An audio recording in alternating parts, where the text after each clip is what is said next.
মাধ্যমিক পরীক্ষার শেষ দিনে হুগলিতে শিক্ষা পর্ষদের সভাপতি। আজ 2026-এর মাধ্যমিক পরীক্ষার শেষ দিন। আর এই শেষ দিনে হুগলি জেলার একাধিক পরীক্ষা সেন্টার ঘুরে দেখলেন মধ্যশিক্ষা পর্ষদের সভাপতি সহ আরো অনেকে।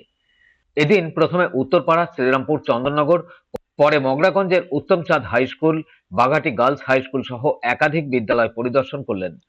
সবশেষে সাংবাদিকদের মুখোমুখি হয়ে বলেন, আজ হুগলিতে বেশ কিছু বিদ্যালয় ঘুরে দেখলাম, এরপর নদিয়া জেলার কল্যাণী ও কৃষ্ণনগরে যাব। তিনি বলেন, 90 দিন পর মাধ্যমিক পরীক্ষার ফলাফল বেরোবে। আরো কি বলছেন শুনবো। একেবারে এই বিষয়ে নতুন করে আর আমাদের তরফ থেকে কিছু বলার নেই।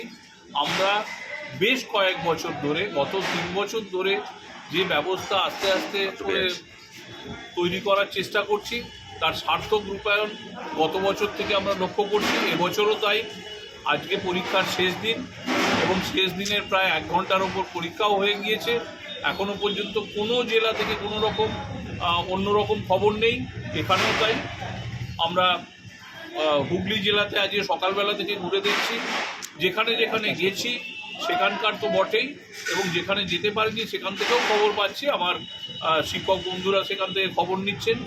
সমস্ত জায়গাতেই খুব শান্তিপূর্ণভাবে পরীক্ষা হচ্ছে। এবারে 2026-এর পরীক্ষা আমরা সার্থকভাবেই রূপায়িত করতে পেরেছি, এইটা আমাদের মনে হয়েছে।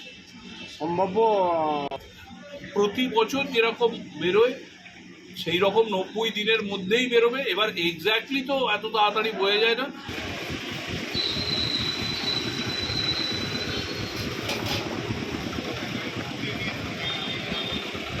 হুগলি থেকে রাজেশ দেবনাথের রিপোর্ট, খবর নিউজ 6।